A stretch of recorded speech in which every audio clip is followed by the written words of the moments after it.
welcome everybody. KC Happy Hour number 78. So happy to be here with everyone. We're on the road again this week. We got the Texas Sprint Racing Series. We just rolled into town here at Speed Sports Racing Park in Houston. We'll talk about that in a little bit. Let's go ahead and we'll bring in everyone that we got. So tonight, no outside industry guys. We got some of our KC team members. Of course, my partner in crime, Aaron Hachmeister-Ng, is here. Aaron, appreciate you setting this all up as always. Yeah, happy to be here. Happy to have a little bit of a break before we get into SKUs at Orlando. That's going to be a fun event. And yeah, looking forward to it. Got a couple of our on-air guys joining us as well. Emory Lyda is here also, so we'll go ahead and bring him on in from the dorms. How you doing, Emory? Stressed out at e-contest and a local race this weekend and still trying to work off the smoothies from Orlando, but otherwise can't be happier. Yeah, speaking of smoothies, your partner in crime for that, Alexander Searle, is here with us. If he could turn his mic on, turn his webcam on. There he is. How you doing, Alex? I'm good. You know, you're welcome, Emory, for all the smoothies I got you in Orlando. And I'm excited. Thank you for having me on the show. A lot of important stuff to talk about today for sure.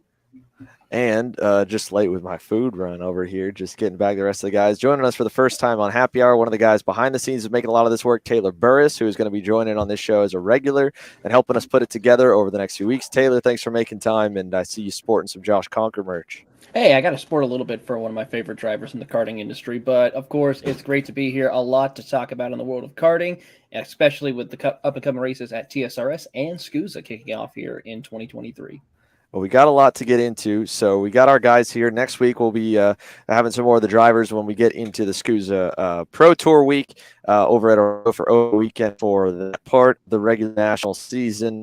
Lots of racing that's been going on over the last couple of weeks. There was a little bit of news that we wanted to get into at the start of the show.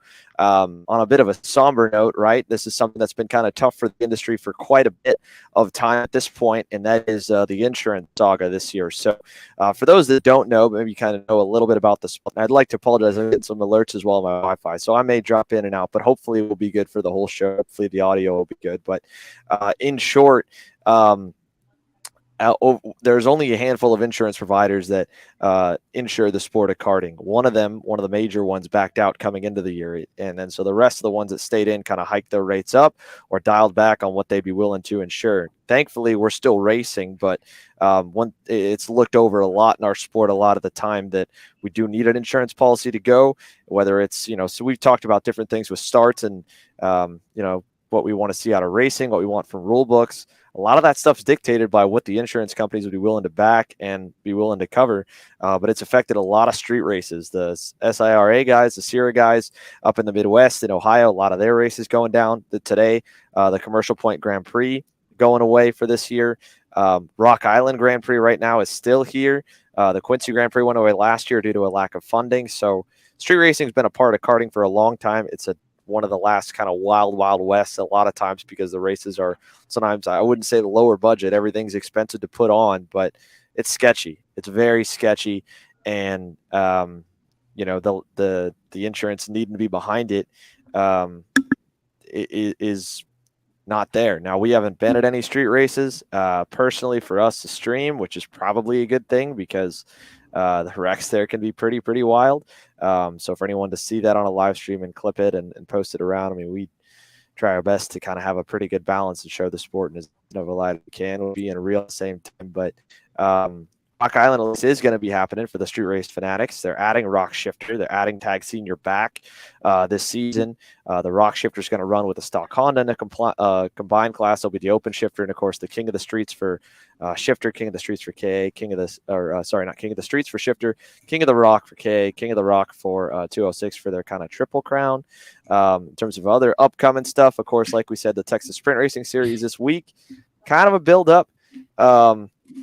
Coming into the USPKS event here in a month's time. We're here early today. Men start tomorrow. Practice starts on Friday. The live stream starts on Saturday and Sunday. So that'll all get underway in just a little bit. So we'll be live for that. It's a third of our 4 weeks straight of coverage, then a couple weeks off. Then we go back live again with the USPKS series back here in Houston and kind of start an on and off again stretch. But that's a bit on the news side. Aaron's got a lot of stuff queued up for us to talk about over the last couple weeks. We had a lot of different feedback and a lot of takes, I think, take away from it. There was a big North American kart license program that got announced today. that's going to be talked about here on this show. We'll kind of give thoughts of where we can on all that stuff, because we had a really, really hot and juicy Facebook thread that when we shared it, people had a lot of different points. And I want to iterate at the beginning of this, a lot of the views here, obviously, they're our own. I don't think that I try to listen to a lot of people and a lot of my views. And when I come on here and we talk about this, to be somewhat of a leader with the platform that we have and the power that we have, and influence, to be good and to be overall representative, but everyone's going to disagree. And that's kind of part of racing and why people race different types of things. And if we all agreed, we'd all get in line and we'd all just follow someone and it wouldn't be a race. So anyway, Aaron, what do you got for us here to kick off the night, to kind of go back to the last couple of weeks? Yeah, well, this is a good start. Starting off with the USPKS race 2 weekends ago, looking at the licensing system, one of the big things is penalties that get called. And one of the big penalties in USPKS that's been touched on a lot is swerving down the straightaway. It's a 15-position penalty now. And I kind of wanted to get, a lot of you guys have been around the sport for a long time and paid a lot of attention, especially in the last couple of years, towards it. This is kind of the incidents that we're looking at right here. Hang on for dear life as he blocks all the way down to the... That's not it. Hang on.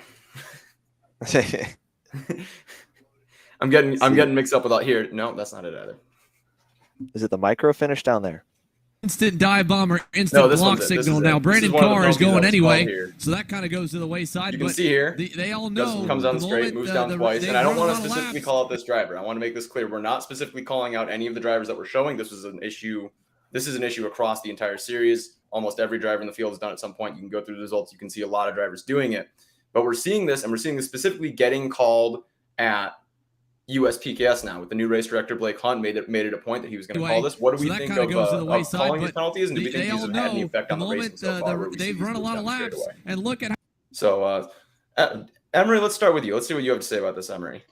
Yeah, I mean, if I remember correctly, that call on Brandon Carr was a 5-spot penalty for that incident. And Blake has been adamant the whole time about how he was going to kind of crack down on the swerving. And I think that it really is a good thing. I mean, you look back through the years, and I mean, it's no secret. We talked about this after Utah last year, that probably a good half of the senior field has done it in some form or another. And the consequences might not be the same. There might have been incidents that got left over, but at the same time, like, it's one of those things that it's not good for the racing to have those quick swerves. I will say on Brandon's point, to a little bit of his defense, like, he had that one kind of initial quick movement, and then from there was kind of a gradual movement over. And I think that, like, it's penalized. I don't think Brandon's a dirty driver by any means. I don't think it was some, like, malicious intent to crash, but I do think, like, you have to kind of crack down on that. And I like what Blake has been doing with that. I think that they're still missing a little bit of calls, but that's going to happen. Like, you look at any series, you're going to have some of that swerving action that gets kind of missed. But I think all things considered, I like it. I will say there was a penalty in the junior race that got overturned on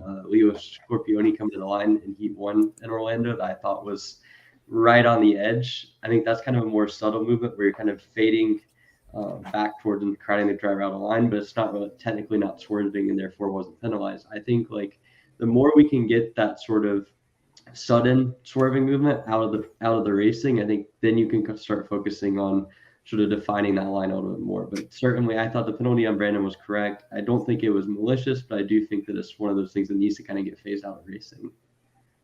Alex, how about you? What do you think? Yeah, I mean, I agree with everything Emory said. You know, first of all, to Brandon's defense, I mean, like you said, not a dirty driver. And I think actually for Brandon, it was one of those on the line type of things. You know, he did do the initial kind of swerve, right? And Grotto was next to him already. He had the, you know, front left tire to his right rear, but he drove him down to the white line on the straightaway there and then kind of held his cart. And so to me, it's borderline, but it is a penalty. And of course, if, you know, Blake Hunt and, you know, all race directors are going to call that, it has to be, you know, black or white, where he calls it or doesn't call it. And so if you're going to have a ruling for swerving, and to me there should be, because like Emory said, you know, it makes the racing much worse if you're going to allow, you know, drivers to swerve on the straightaway. It's dangerous, and it makes it hard to pass. Obviously, people will be scared to pass if you have guys constantly swerving on the straightaways. So you have to call that. But yeah, I mean, I think it's fair, but for Brandon's sake, in that video, necessarily borderline. I think Xander mentioned there was one in the mini and micro one. I can't remember which class it was. That one was a little bit more, you know, out there for sure. But yeah, swerving on straightaway, definitely good for racing in terms of penalizing it. And I think all series should start taking into account, you know, penalties. I think 15 spots it's a lot, but it's one of those where, you know, you make a rule and you got to stand by it. Xander, what are your thoughts on it? Well, two things. Number one, you've got to, if you're going to try, you're trying to kind of code it out, right? Like in Europe, guys have won, like Lorenzo Travis-Nudo won a championship, a world title 2 or 3 years ago, swerving one guy when the guy went to pass him to the point the guy backed out and the guy never got a run on him again. So, well, especially when we're getting more and more international guys to come over here, there's a difference in, what we want them to race and what we want our kids to, kids classes, but adult classes to drive by. I think you can read the comment section, and every time something like that happens, nobody likes it. So nobody really wants it over here. But if you want to dial that out, you're going to miss stuff. Speaking from an official's point of view, you're not going to get everything. The focus naturally for everyone watching the race is going to be the front pack. So at least that got caught. But it's got to be in the same mentality. I think someone put it really good. I think Lynn Haddock put it really, really good. One of the all-time goats of the sport. And he was like, if a speeding ticket's $50, right, I'm going to keep speeding. If I go to jail for a speeding ticket, I'm probably not going to speed. And you have to have that same kind of mentality when you want a penalty, when you want like a full-on curbing and correction of it. And a lot of people have been asking for stuff like that. And that's, I think, part of the reason why the little penalties like this, they'll have teeth on them with that license system we're going to talk about later on with, you get enough penalties of any kind and you're going to point out. Because, in the case of the egregious swerving where guys have gotten hurt with the Tulio 2 years ago on Duke Medjin at Homestead, 1 year suspension from SCUSA, with Cicero not last weekend at Utah, which, it's facts, it happens. It's kind of awkward to be around the bush and not drop the names. But, with the Utah incident at X30 senior last year that everybody's most recently familiar with, that resulted in a year suspension. The stuff is still happening. So even minor instances, having a swerve, if it's going to be a race killer, then guys will think of it. And the thing with Brandon, and the thing with, especially in the kids, right, it's almost instinctual. So you're trying to basically get a bad habit out. When you're driving on the racetrack, you're thinking at the same time, but you also kind of fall back on your subconscious a little bit with every, incremental move. It's not going in slow motion.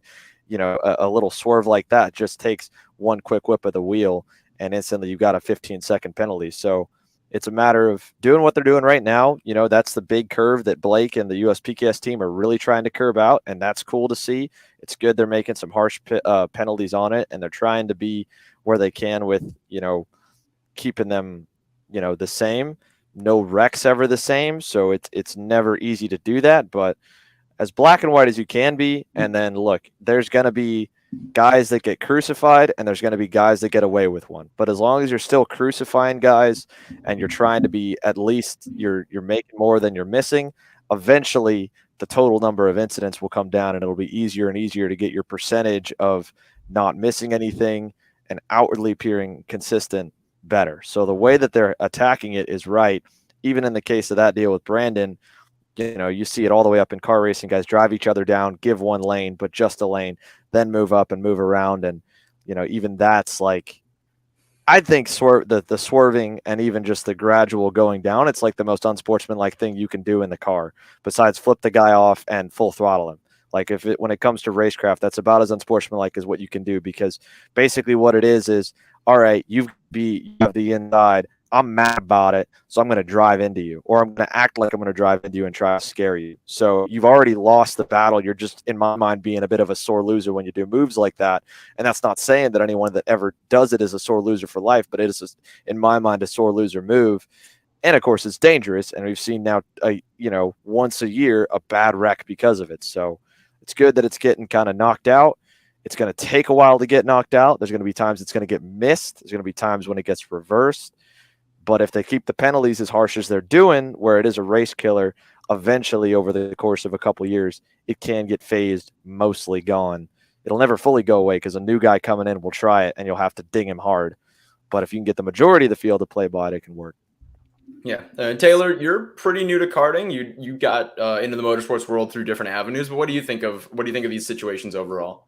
Well, honestly, it's all about like we talked about, consistency with the rulings of penalties being given out. That's going to be the biggest one of all, and making sure that the officials make sure they get those penalties at the right times to the right drivers at that according event.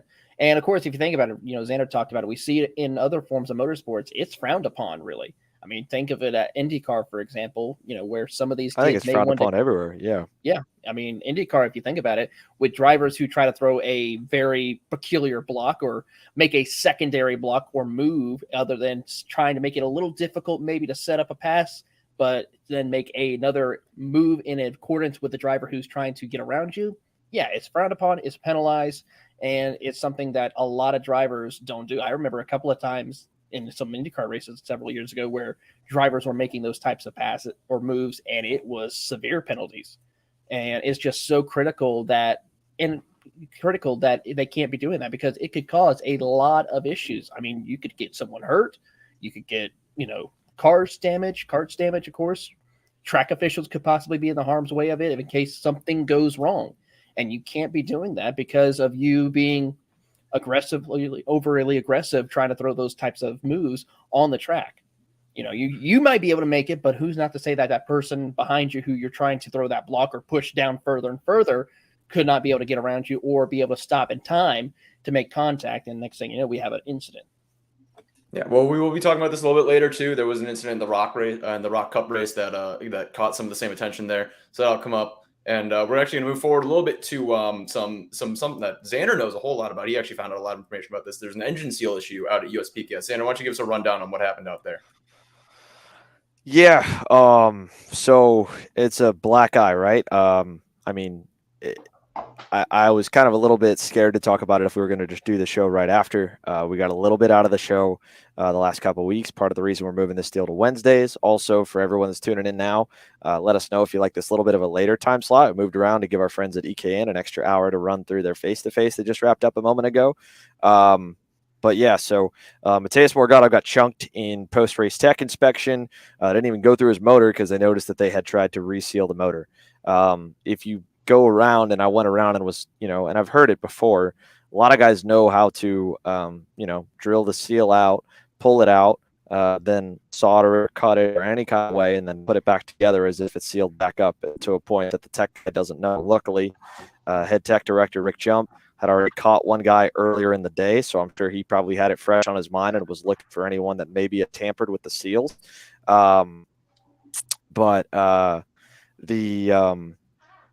Morgado got caught tampering with the seal. Obviously, it's not the driver, whether it was the engine builder or the mechanic or whoever that cut it. Just shot it up, trying to reseal it up. And then it's like, well, how do you check against that? Because you start going around, and a lot of guys don't do it, let's say, out of respect, but how desperate do you want to get? I mean, that was for what was a $2,500 payday, finishing second, nearly a $5,000 payday. A lot of people do a lot of things for thousands and thousands of dollars.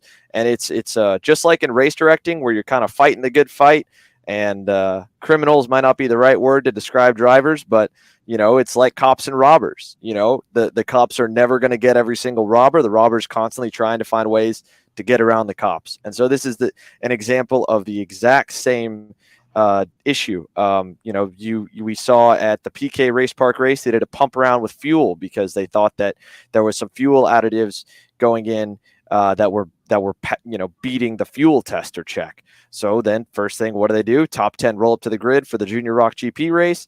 They do a pump around, and or not even a pump around. Pump around's an old school word where you have like a big jug of fuel, let's say like a 50-gallon tank, and you empty your gas tank into it, and you fully empty your fuel lines, and you empty your jug in of the fuel that you had mixed for the race. Everyone does it. And if someone's cheating, everyone's going to get the benefit of the nitro you put in the fuel. But in theory, you discourage. Why would you put nitro in your fuel if someone else is going to get it? So it keeps it even. In this case, what they did normally is what they'll have the tech guys pre-mix your fuel for you just for enough for you to make it through, and then give you the fuel to run for the top guys. So in the same way with the seals, all right, we've caught one guy doing it. We at least caught it through him, but you talk to other people, you talk to the other race team owners, the other engine builders, they're like, we know how we can get around it. So the best solution that I heard was from Alex Speed, and he's like, well, if you set the exact length of the seal, because the seal is a little plastic piece and then a long piece of metal, when you seal it at the beginning, you say, all right, this needs to be this exact length that we give it to and run it in. That way, when you cut the seal and you open the engine up at the end of the weekend of post-race tech, you just get a measuring stick out and you make sure the seal's the correct length. And if it's not the correct length, then obviously someone cut it, resealed it, and you caught them. But that's the best I heard on it. But that's basically what went down is, they got caught trying to, for whatever reason, maybe they tried to throw a piston in overnight. Maybe they wanted to check something. Maybe they did some adjustment where you could say in theory they did something that was illegal during the heats, and then they, put the seal back on as well. The other thing, right, is if you're able to cut the seal and switch to motors, which Laurentio Mardan chiming in on Facebook is a really good point, is get the serial number of the engine as well. Make sure it's the same engine, because if he did cut the seal and he put the seal on, there's nothing to say that he didn't put it back on the same motor that he originally raced with. So maybe he ran with a different motor through the heats. All this is speculation. I'm not saying that Morgado or anyone did any of that, but as soon as kind of something goes up and it gets caught, then kind of everyone goes on high alert on the race series side, the tech side, and it's like, okay, someone was trying this. Luckily, we got him. But if you catch one, how many more did it and got away with it? So there's probably a lot in motion, I would bet, before we get over to the race here at Speed Sports for USPKS, and probably caught wind for the SCUSA Pro Tour guys as well here next week, that they'll be on high alert for that kind of stuff as well. And the same thing with the fuel, because that's been something new a little bit this year too that has reared its ugly head. In the past, it's been stuff like tire prep too, which is still rampant at a lot of events where you have used tires. It's all kind of part of the game that these guys continue to have to, check on and try and enforce. And it's never going to be perfect. That's why we have to have tech, and that's why tech doesn't tell you what they're going to check on the motor. They got to keep you a little bit in the dark so you don't get any ideas of how to work around their rules. Anybody else have any thoughts on that? Any other boys?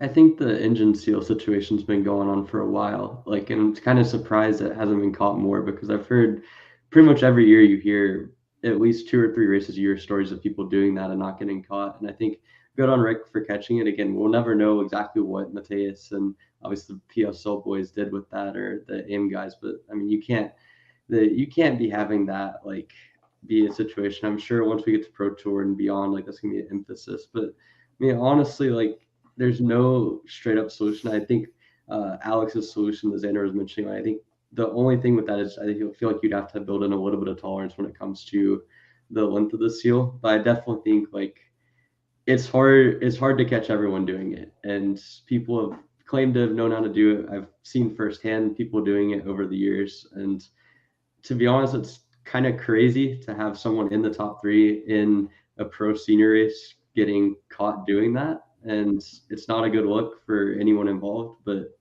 I think that going forward is going to be a point of emphasis, and I think you've got to find a solution on that sense. Yeah, the tolerance is a good idea, right? And what it means is then, they'll probably need to have someone in tech sealing the motor for you, not just giving you the seal, letting you seal it yourself. The other idea was, well, we're just going to say, screw the drivers. We're just going to pull the seal so damn tight that there's no way when you cut it, it'll be long enough to reach and go through every bolt. But then you won't be able to open the reed cage up and check your reeds if you don't have any slack in it. So, it's you fix one problem and someone's going to find a way around it. And that's why the guys that win and racing's always been called, NASCAR especially, and F1 the same, that it's not cheating until you get caught, right? So it's a fight that they got to keep on fighting. We'll see how that goes. I'm curious, but we'll find out, as the year keeps going. Yeah, and we got one more point before we send it to the first commercial break here. This was an onboard that somebody else caught, and it made the rounds a bit right after USPKS. So we'll play this, and I want to get your guys' thoughts on this clip as well. Oh no! Here we go. If we can get it to load here, hang on. Try that one more time.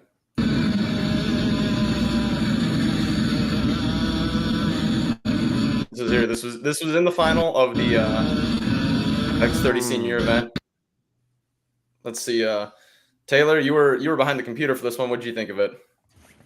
I mean, it's blatantly obvious. You see right there with 2 drivers, both of them well respected in the community, but still not showing any respect amongst each other. I mean, I'm pretty sure everyone who saw that knew who they were, but we'll be kind to not name names or point fingers. But Here, let me kick it off here. I'll take a little heat off Taylor, right? I'll take it off the boy. Let's go ahead. No need to mince words. It's in Ryan Norberg on the inside, Zach Clement DeMello on the outside. DeMello's got, his guys that, and himself that posted on his story. Norberg left the clip in his onboard. He posted his full onboard of the race as well. So both of these guys doing it. And it was so funny that at the same day, on the same weekend, at probably around the same time of day when the NASCAR Cup race was finishing up, was Denny Hamlin versus Ross Chastain. And I know not every single go-karter watches NASCAR. Not every single one watches F1. So most do. I feel like racers watch racers, and racing is racing at the end of the day. Well, Denny went on his podcast the next day. He admitted that he purposely took Ross Chastain with him into the wall because he felt like he owed him one from last year. Did it at a short track, did it where he felt like he had nothing to lose because he was already good backwards. Ross went on the outside, took it with him. You're never going to hear a response like that out of probably Ryan Norberg. You might hear something like that out of Zach Clement DeMello because Zach's been outspoken for the last year about his frustration and calling Ryan and RPG cheaters all the way through. I mean, it got the one race we weren't at, ROK Vegas, it got really nasty from what I understand. So you got two guys that already don't like each other, like Taylor said, weren't respecting each other. Before that, in the incident, I think Zach knew that Ryan was probably a little bit faster, knowing Ryan started deeper in the field than he was. He was trying to make his life rough. And, to me, if you're gonna basically frustrate a guy, you don't want to give them the chance to put you in a bad spot or wreck you. And Zach put himself on the outside in that spot, trying to continue to fight for the position, and Ryan took him off. So by the definition of the rules, again, what Denny did to Ross without Denny admitting anything doesn't trigger anything from NASCAR. And in the same case here, this was on paper, you hold the outside, you get put in the wall sometimes, you get put off the racetrack. That's just part of the understood etiquette that goes with the kart racing passing, that once a guy gets down the inside, you either back off or you hang around him on your own risk. It's a different etiquette than any kind of car racing. It's something a lot of people struggle when they come into our sport to understand, that's just the unspoken rules that guys, live by, die by, race by for the whole field pretty much. I learned it in my very first national. I got put off the racetrack and blew the chain and then revved the motor out and blew the motor because I just didn't know to back off, in the dumbest way. So, until the last second when I got put off the racetrack. So after that, I was like, okay, and it was my friend who did it to me. And my friend was like, look, I don't know why you held the outside. And I was like, what does that mean? Like, through the corner. He's, well, when you get down the inside, back off and go. So by definition, the move on its own looks a little bit worse because the head movement isn't that bad. Do I believe there's absolute, deal behind it? 100%. 100%. But that's no different than a guy blocks you for 5 laps and you move him out of the way. The difference was, of course, he put him in the wall. He tried to finish him with where he did it, but who knows if he would have had another opportunity where Zach would have hung on the outside and he could just put him in the dirt. It just looks worse because he put him in the wall. If he puts Zach in the dirt, we're probably not talking about this. We're probably how he put him off because he put him in the wall. It looks a lot worse. Now, the same you could argue for the swerving deals with the Tulio and Duke Medja 2 years ago. That Cicero and Kleck incident doesn't look nearly as bad if there's not a wall on the inside at Utah. But what that deal was, that was more than likely a message sent between two guys that already probably don't exactly go home and hang out away from the racetrack, I think.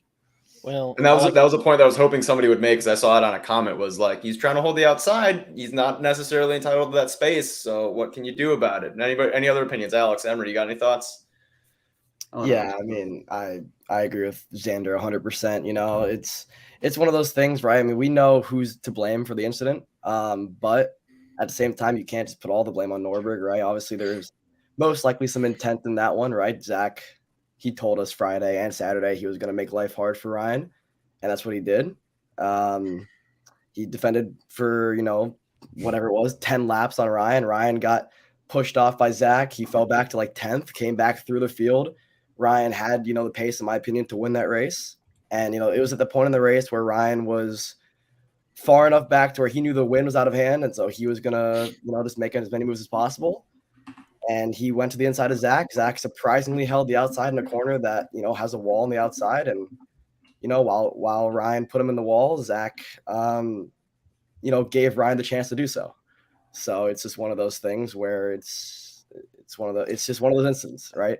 And I could speak from the inside as well, from the series, that the talks on that move carry along into the night with the officiating team of guys on both sides of it.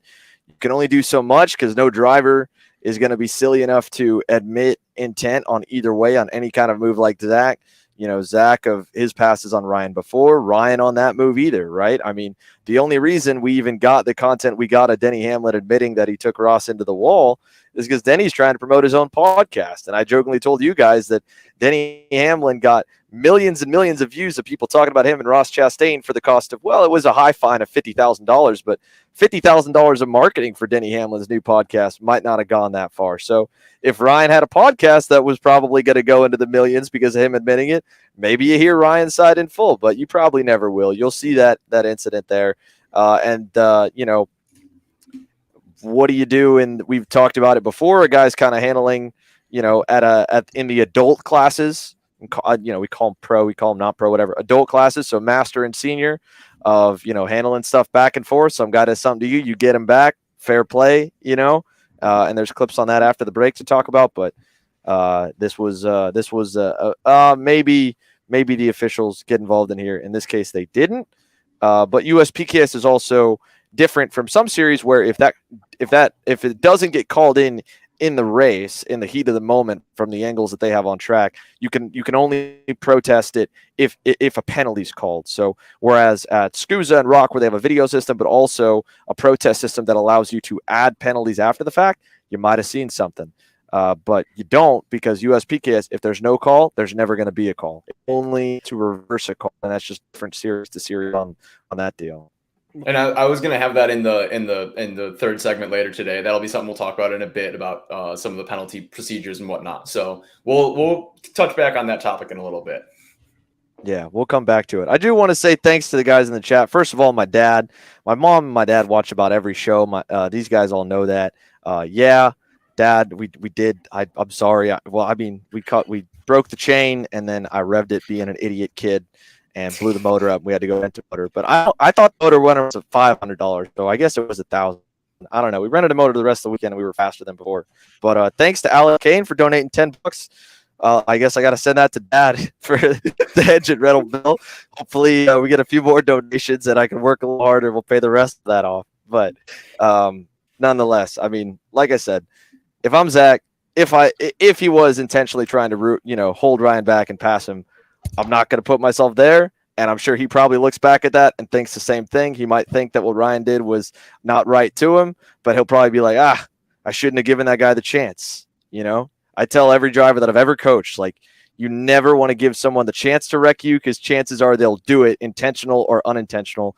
Don't put yourself in a bad spot where, as we say on the broadcast a lot, or I've said it probably almost too much, bloody your own nose of, just give it a chance where you're going to get punted, knocked off, whatever. It'll happen. Don't put yourself in that spot. And this deal never happens. So, Aaron, we got a commercial break here for our first bit.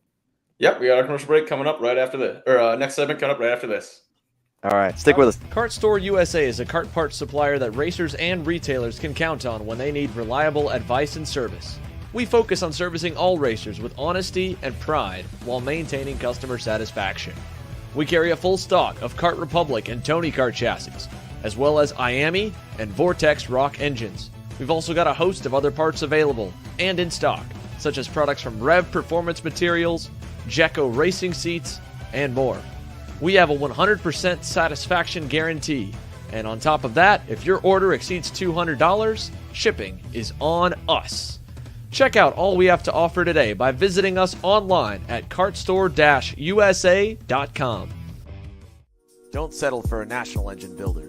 Take care of yourself with an international one. SRP Engines is a global industry leader in engine services, specializing in engine formulas such as KZ, OK, OKJ, and Mini 60.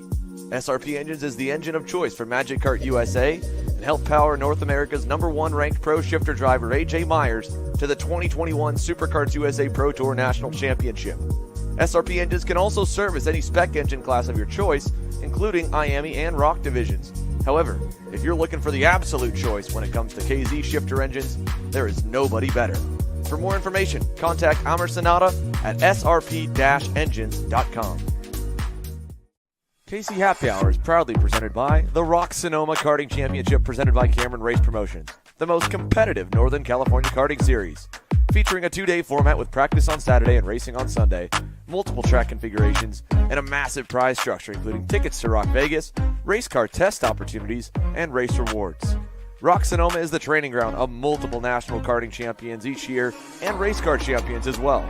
Featuring a full ROK Cup USA class structure with each race weekend streamed live via YouTube, it's a series you cannot miss. For more info, check us out online at zanzarukarting.com.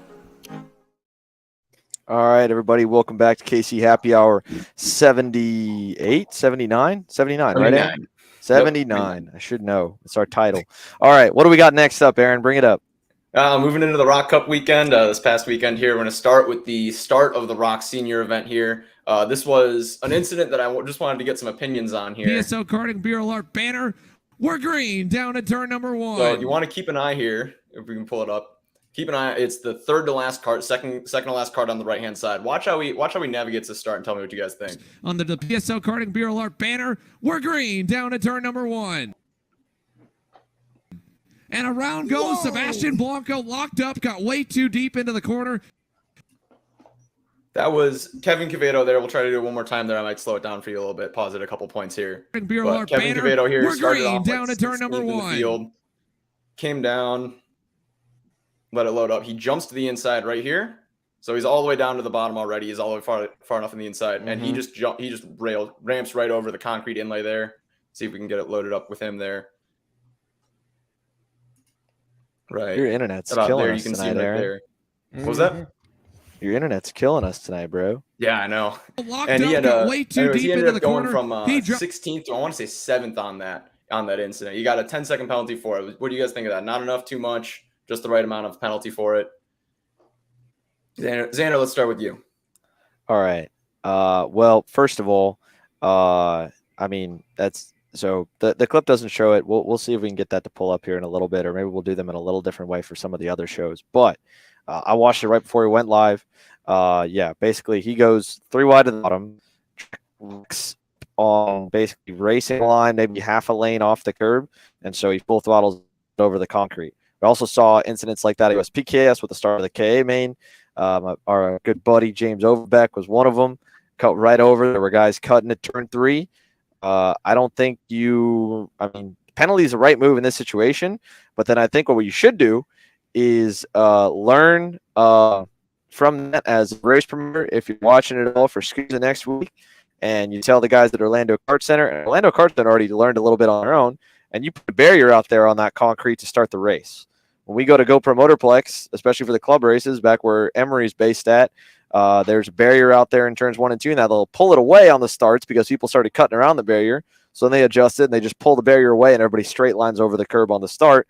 And then the barrier fully blocks off any access points to kind of go around it for the most part during the races. So you can leave that barrier open because during the race, it's not faster to jump 4 wheels over that square concrete and cut the track, but at slow speeds it is.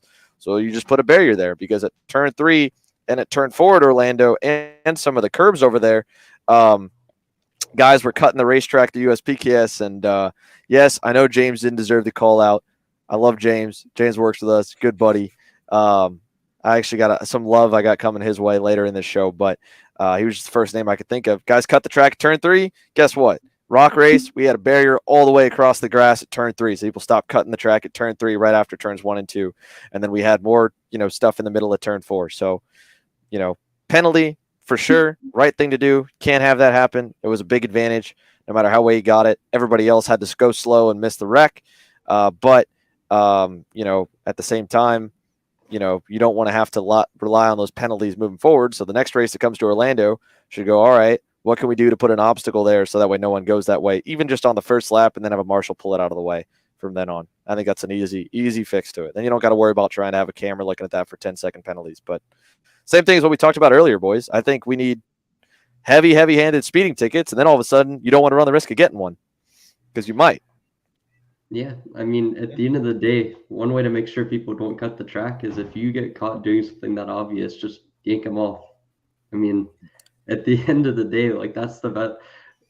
I guarantee you, if you do that, everyone will do their absolute hardest to avoid it on the start. And yes, yes, you can make the argument for evasive action. I even talked to Kevin afterwards, like when we were doing the thoughts on Sunday, and he was like, yeah, like I was trying to avoid the crash there. And I'm like, in my head, I'm like, well, yeah, but at the same time, like everyone else used a normal line and you flatline the curve. Like you just cannot do that. So I think you kind of have to make those aggressive penalties and make it to the point where someone won't do it again.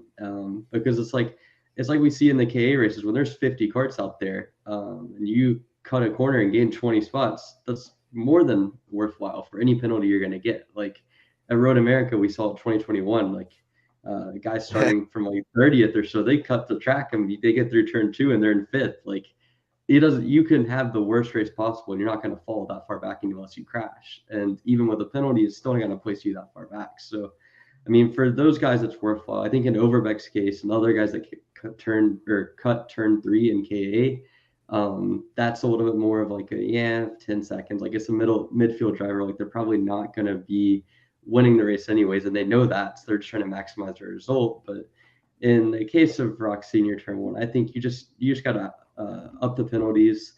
I don't know about putting barriers. I think that's kind of a slippery slope on Turn 1. I know at GoPro they take them out on lap 1 for the exact reason, because then someone gets shot across at the track on the start of the race and they're getting their stuff torn up, and at the end of the day it doesn't gain that much of an advantage. I think just self-penalizing, that would be the best way to go about it.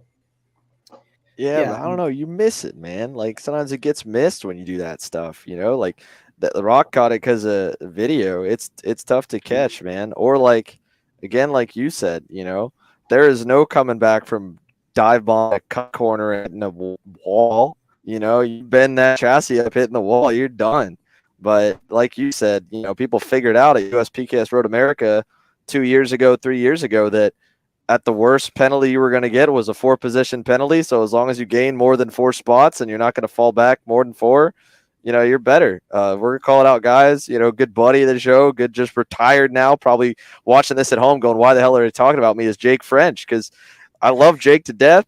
And Jake was a 20th place guy that weekend at USPKS Road America. He was for Jake French there. And he hit the racetrack and he was 5th on the first lap, and I think he finished 9th. So, that's, I mean, I get it. And maybe, I guess GoPro is kind of inside, but it's also outside. Part of it too is like over there, it bottlenecks into it. So you can almost make the argument better for like turn 3. Whereas turn 1, like the wreck's not going to go to the inside. The wrecks are going to go towards the outside, and since it's not a switchback. So like a GoPro, the problem would be the wrecks would go towards the wall. So if you were already on the outside, the wreck is coming into you.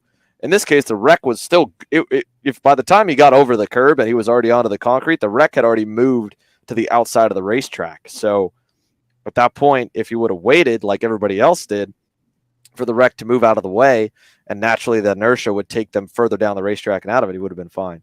I still vote for barrier. I think you put the wall up or people cut and they get the penalty, and at least they got to lead laps. Because the other thing to think about is that guy, Kevin Quevedo, he'd led laps in that main event, partially because DeMello was blocking and partially because of the start. So that manipulates everything else in the race. Everything else, I mean, it's the butterfly effect, right? Or the, I don't know, dropping a pebble in the pond, and all the extra waves of different what-if scenarios can happen because one guy cut the racetrack ahead, had a penalty looming, or knew was going to get the penalty, but he affects the outcome of the race. And luckily, Kevin didn't go out and clean anybody's clock, I don't think, but it did change. It probably did change a little bit on the outcome of the race. Otherwise, I think from our end, from an entertaining side, if Quevedo doesn't get that far up front that early, DeMello probably is still low lining and is keeping Morgado behind him for another 5 laps. So he would have had the whole field stack up, and maybe Ingrata would have won. I don't know. Maybe Ingrata doesn't get to DeMello, and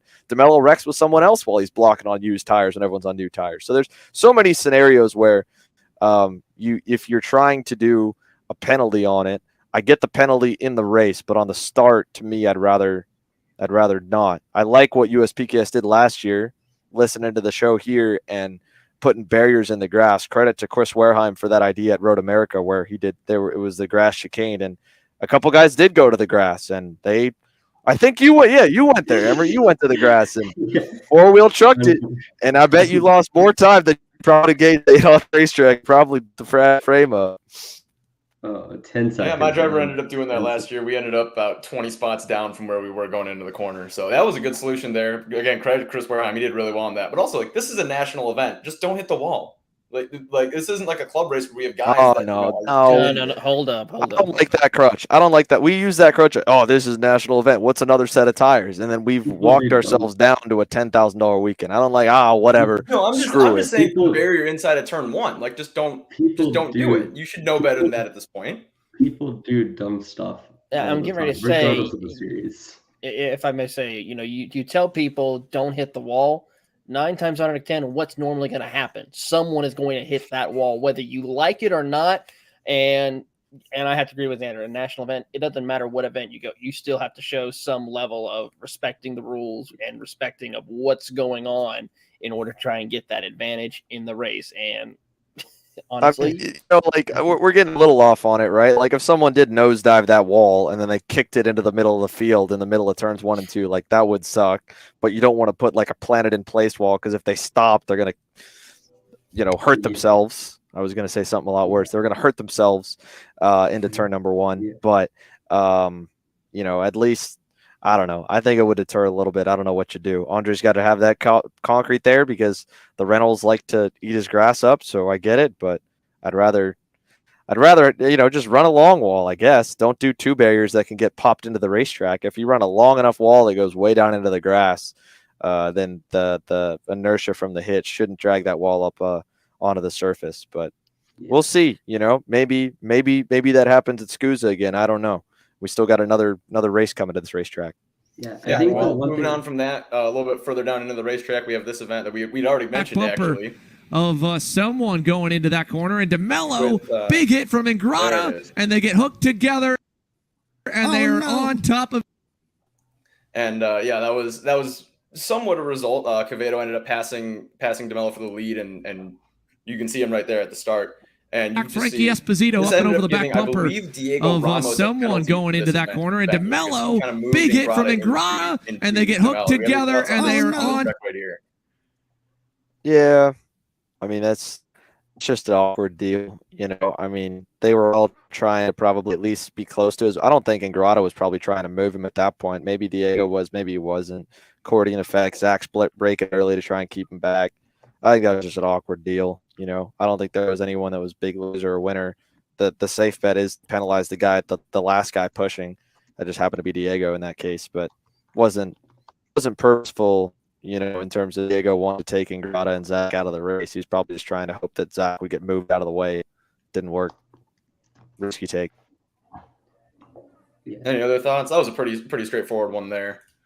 Yeah, I think it's just a situation ZCD's still backing the field up. Diego's also pretty he's pretty aggressive trying to get up through the field, because at this point he knows Morgado's already through, Quevedo's already through. Like, you're losing seconds at a time. Ingrata kind of gets caught in a situation where once Diego pushes him, there's really nothing you can do. And it looks like if you're new to that sort of situation, you might be wondering, well, why does Ingrata just keep going over top? But when you're in that situation, you've already been pushed into the back of him. You can't just disengage from the bumper like that. So I don't think it was malicious by Diego or anything. I think it's just one of those situations where they kind of got caught going with the same real estate, and Ingrata got put in a place where he couldn't back out of that because he had pressure from the back. And then once he initiates contact with ZCD and he's on his bumper into the corner, you're kind of limited in what you can do. And then we have one more here from the ROK Senior event. This was kind of the major talking point that we all. He's a little quicker as of last time. How about Ortiz down the inside? He gets 3rd. Esposito to 4th. Ramos 5th. Now 6th. Blake Nash gets by. Crossover. Tries to close the door on him, and he turns himself. And this was a big talking point because this gave Blake Nash a penalty initially. He ended up getting this one protested and overturned, but we didn't get a great angle of it on the broadcast, unfortunately. I'll try to play it one more time here. Crossover, tries to close the door on him, and he turns himself. Taylor, what do you think of this one from the computer? You were watching everything that was going down. What do you think? I mean, by the looks of it, briefly, you see, them coming down a little bit, and when you think it's try to send it into that corner, you want to try to hug around towards that curbing, and Nash had a nose there, still right there, and unfortunately was not able to clear, and around he goes. But Nash, I don't see the need for a penalty in that situation, at least from my viewpoint. Seeing how now it could have been a different, if we had a better angle on it, it might be a different story. But from that angle, it was the right call to overturn the penalty for Nash. Yeah, I stand by my words on that deal. What I said on the commentary. 100%. Yeah. And I think that was a moment where Blake Nash stood up for himself, and I think he's had to do that with Diego twice now, going back to PK, because Diego was trying to kind of play blocker a little bit for Morgado early in that main event a month ago, and Blake, I think, let him kind of chop the nose on him once, and the second time he kind of roughed him up going by. Not roughing him up, like went into him, like he roughed him up because Diego was trying to turn down again. Another situation. I know Diego didn't like that, and from his eyes, he thought Blake was roughing him up. I thought Diego was kind of trying to crowd him a little bit, and it looked like he did the same thing. And credit to Blake. I mean, sometimes you got to get respect by being the kid that punches back at the bully. Have to Alex, you want to say something? What'd you have? Oh, I was going to say that I agree with Taylor for sure. I mean, it's just one of those things where I get, why they called the penalty in the first place, because they probably didn't get a good look at it. But the second they saw the video from Blake, Blake fully alongside the grass, and Ramos, like Xander said, just turned himself, right? And we've seen it from Diego a few times, just trying to crowd the inside. It's a fast sweeping corner. He knows if he gets hung out on the outside there's a lot of marbles. You don't want that to happen. So he tried to take more than Blake would give him, and Blake didn't back out of it like he shouldn't, obviously. And Diego turned himself. I mean, Diego upset in the moment like we saw, but I'm sure if he sees the video, and he has seen the video, he'd realize that it's on him. All right. We'll see. But I think that one's cut and dry. What you got, Aaron? Yeah, well, now we got the big storyline from the whole weekend there, which was let me double check, make sure I have my notes right here. I have them all labeled here. This was the big shifter card incident. For some context, exit that'll bottleneck them again. Up and over the curbing, 11 and 12. Carrara still stacking them deep here as they come onto the front straightaway. Wick's close, really close. Carrara knows it, feels him, blocks low. Wick going to give him a little bumper and move him out of the way in turn number 1. That right there was a little more than a little bumper down there into turn 1. That was a pretty good shot there. When we were at driver's meeting, the race directors, as you see, he turns him. So there's the incident. This ended up giving Wick and Carrara both penalties for the contact there. What do we think of this one, Xander? You were announcing everything. What was your take on it? I can't remember if I said it in the debrief or if we were talking off air. But right there, what you saw was a clash of American mentality and European mentality. And in Europe, those guys run with pushbacks everywhere.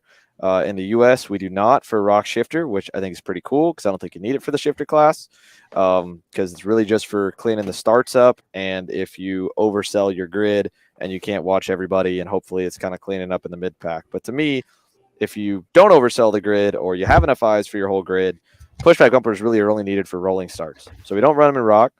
And since they run them in Europe for whatever stupid reason, especially even in KZ, they can block the whole race and just downshift one extra time and launch out of the corner, and there's nothing you can do about it. You can't over under them because they don't lose momentum, because they will lose momentum in the proper gear, but they'll go one gear lower. So you can block the whole race. Marian did it in the pre-final and kept Pashewicz behind him on new tires, and Pashewicz probably should have done what Wick did, and Marian would have understood it and maybe given it back to him, maybe just passed him anyway. I don't know. I think Marian was expecting it, and even a couple times like Carroll tried to do it and didn't. But to me, look, and when I was a race director, I felt the same way and ruled the same way. If you're low lining consistently, not just for one corner, but for laps on end, and it's not the final couple laps of the race and you get moved, that's on you. If we're down to the final couple laps and you block, especially like the last corner, and you get moved out of the way, I don't know, some race directors let it go. We've seen some races where they let it go and it's a bump and run and it's cool because they only move you up one lane. We've seen other races where it's more like a punt and it gets a penalty. I think a lot of race directors feel a little differently on it. Some are okay with a little bit of a move if you move them up a lane like how Kyle did, or move them as far as Kyle did. Some maybe not. But to me, Giorgio was doing that early, way too early to be doing that for it to be acceptable. Laps over and over and over, and Kyle moved him because there was no way he was going to get around him otherwise because he was blocking, and that's what you got. And then Giorgio, back to it. I think it tries to give you a couple chances. You keep blocking, move him out of the way. That's how we've always raced over here. That's how, it works in NASCAR. It's how it works in a lot of other stuff. I think, look, if you're blocking that early in the race, you run that risk of getting hit. That's why your trot, if you're going to block early in the race or block in general, and when I say block, I mean really defending, not blocking as a reaction, but defending, you need to break early and anticipate getting hit because they will try and move you out of the way. So he did that. I don't agree with Giorgio intentionally crashing him in the next corner. I think that was plain to see. I think, again, I'll stand by my words on the broadcast of what I saw heat of the moment. He moved him. He takes him out. And I hate it for Kyle. And then from an official side, this is, again, where you kind of have what kind of precedent do you want to set? Do you want to let it be where the driver saw it? So you let go if nothing happened, but Carrara wrecks him, and it's just a penalty for Carrara? Or you go the way that they did and you penalize both of them. To me, I would have let the Wick thing go. I thought he was blocking. I thought he earned it. Tough. You blocked. You tried. He moved you. You did it way too early in the race. If you're doing it with a lap to go, all right, I can understand a penalty for that. That's pretty dirty if that was the last lap, but it wasn't. That was middle of the freaking race. He was throwing the race away, letting Marian get away, letting whoever else get away. You earned that one, So I would have done just a penalty on Giorgio. I don't think I would have penalized Kyle. Taylor, you got a point to talk about? Yeah, I have to agree with Xander on this. First and foremost, like Xander said, in most other forms of motorsport, especially in NASCAR and the short track community, we see that, you're going to be blocking someone. Be prepared to get the chrome horn quickly because people don't stand for that, especially lap after lap after lap.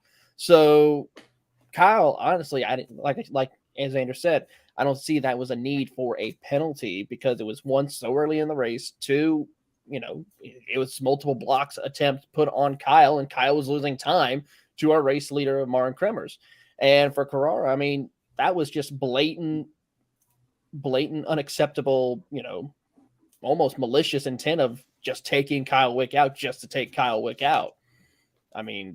Yes, we see that happen in other forms of motorsports. You get bumped up the track a little bit, you get irritated, the red mist starts coming in, and next thing you know, you're going after that guy. But it's how about you go about handling it. There's other ways he could have possibly done that without possibly getting the penalty that he did.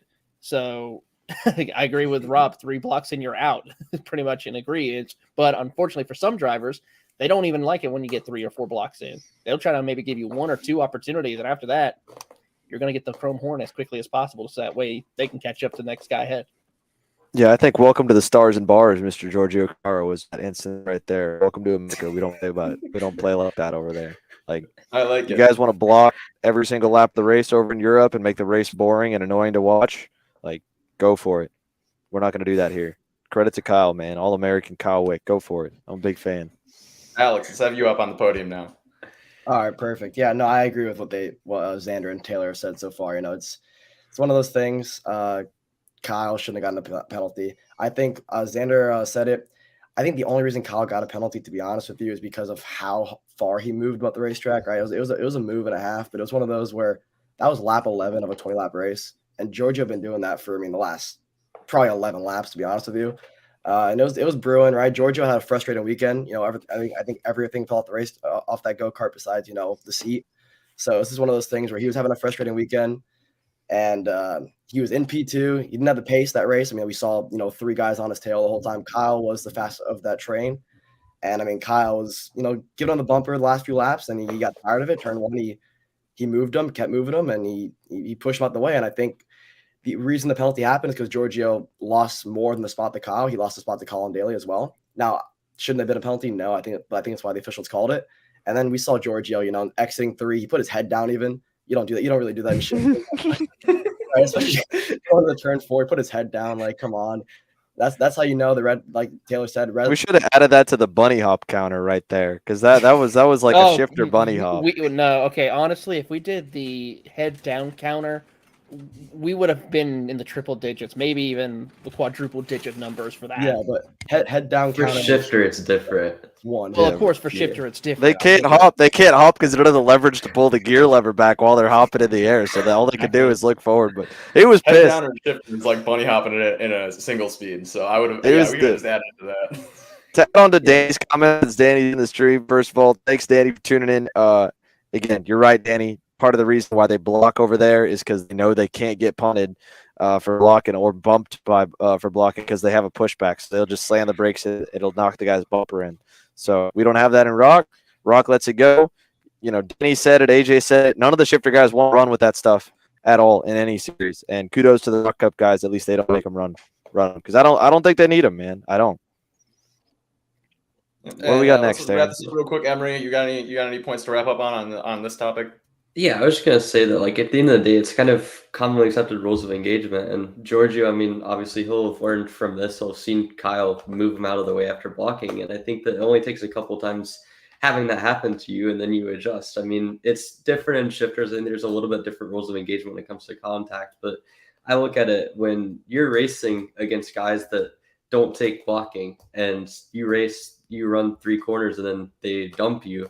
After a couple times, you're going to start doing the same thing to people that block you. I mean, I was talking to Dalton Haynes about this. His first experience running at the front of a KA race was at a local race at GoPro, and he was leading. He blocked and white lined it for a lap, and then Paulie just decided, turn 8, he's getting the boot, shoved him out on the hairpin. I think Paulie got a penalty for it, but still, like, at the end of the day, like, it only takes once or twice of doing that, and you kind of get that situation down where you're just in a situation where you learn that, and then suddenly you see someone blocking you on lap 4 of a race. You see a Marian Krimmers in a pre-final deciding that it's time to white line, and you don't let that happen. So he'll learn. Again, I think the red mist moment was not a good look, but at the same time, I mean, I can't lie. I've done that myself. Maybe not to that extent, but you get punted in one corner, your instant reaction is, how do I get this guy back? And I mean, it's a reaction. I think he obviously should have gotten a penalty for it. I'm in agreement with you guys. I don't think Kyle's punt was worthy of a penalty, but otherwise, I mean, I just think it's something that Giorgio will learn from. And we'll wrap this segment up right here with one more. This was a pretty hot topic on Facebook when we posted this clip. Oh, Taylor, you got something? Go ahead, and then we'll continue on. Okay, yeah, pretty hot topic on Facebook. This was the finish of Micro ROK, I believe. Micro ROK at this past weekend here. You got Mateus Ramalho, Gavin DeKay, Antonio Bizzoni, and Nito, and I cannot remember for the life of me who the 4th driver in this battle is. I'm so sorry. But there were a lot of parents. I know that there was at least one. I know there was at least one that's in here right now, or at least wasn't here earlier, Nicholas Palacio, that was commenting on this and just talking about how these driving standards maybe aren't what we want to be taught to kids. But what do we think of what was happening here? This is the last lap. This is not like the previous incident where this was, coming out of like second or third lap of the race. This is the last lap of the race coming to the checkered flag right now. All right. So first, I'm glad you brought this up, actually. So we get a lot of flack from people for not going a little bit heavier on junior and cadet racing, especially. And I think the comment section, even on that video, wasn't that bad. But this is a prime example. Like, the caption just said, hey, crazy race, or I think it said fantastic race.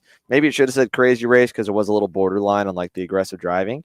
But, you can look in the comments of the Carrara Wick is a great example of guys on both sides that are name dropping and trash talking the driver of the one they disagree with, whether it was Wick or whether it was Carrara. It's a lot of social media heat.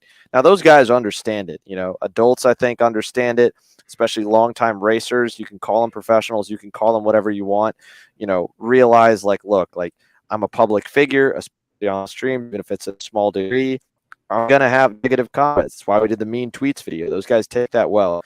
But this does happen a lot. Whether we call it out in mini or micro racing, to me, the first thing that I do when I see that stuff is, when I'm having hanging out at the end of the day, I'll go and talk with the race directors or the series owners, or when they talk to me, I'll give thoughts on it. But, putting them on blast on a public forum, I'm not a big proponent of. Also, a lot of kids' parents scare me, and they have a lot more money than we do. And I don't want any of them sending us a slander or cease and desist lawsuit that could bury us in paperwork and kill all the live streams for everybody. So we have people to look out for. And luckily, when most people get to senior and when they get to master, or when they get to shifter, they understand that, and they're not coming after us for the most part. A couple have, luckily not all the way to legal extent, but it's like the side to side contacts there. It's not great. It shouldn't happen. I think in that incident it was a little bit more like I played soccer growing up, so I call it like the under the shoulder elbow. Like your elbow's not up like this, but your arm's down, and you just kind of bump into them and you stick it out a little bit. It's dirty, but it's harder to see, harder to find in the video. And they shouldn't be banging tires. They shouldn't be jumping wheels. They shouldn't be driving each other down or making reactionary moves.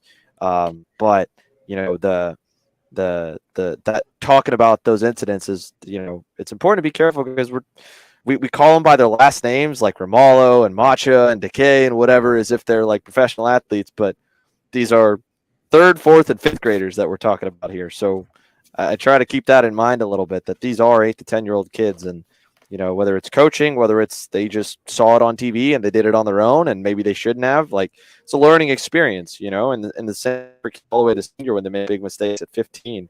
I don't want to put something out there that's out there forever, and then all of a sudden it's a lot of traction and, is brought up when they're trying to negotiate a deal with a car racing team or a go-karting team. And they're like, hey, you did this when you were 8 years old. You were a clown. I don't think that would happen, but, you just stuff to keep in mind too. But I don't want those kids, reading those comments. Everyone's got a phone at 8 years old nowadays. They all can see it. I think they might be a little bit too cool for Facebook, thankfully, which was where most of the hate was, but they might still see it. So, parents, keep that in mind when you talk on Facebook. But also, it wasn't the greatest run to the line there, I would say. If you want to play that again, I've talked to the point now. I've kind of forgot a little bit about it. Like it wasn't good. Let me see if it'll play all the way through. I think when I was looking at this, we had a discussion about it actually after the race day and everything. I think it was on Saturday. And like the movement itself actually was fine coming out of 8 towards 9 here on the back straightaway, but but you just can't look over your shoulder that much. Like if you get rid of the looking over the shoulder, I'd call that like aggressive defending, but not a block. It's the looking over the shoulder, every 50 feet that really kind of puts it on the edge for me. I don't even know who drove into who there, if it was more Gavin or Antonio coming into the corner. I couldn't tell that either. Or maybe it was coming to the line where they bang wheels. Okay, so coming to the line. Oh yeah, that was bad. All right, you know what? I see what everyone's upset about now. It's the run to the line that's the bad move right here. This goes back to exactly how we were describing, or how I was describing it. Like he's there. You can't. I mean, all of them driving into each other, coming to the line. Like the kids aren't thinking about it because they think they're indestructible in the run to the finish line, but they aren't. And the swerving coming to the line is a frustration that they're about to get beat, and like a last minute desperation heave that you've almost got to dial out of their system. So it's not even a guarantee that was coached. It could have just been that in that kid's mind he's trying to do everything he can to beat him.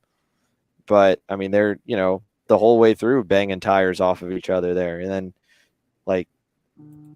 It's weird how they came together coming into the chicane, but then right here, all right, Antonio pulls out, kind of drives at him, then he drives back at Gavin.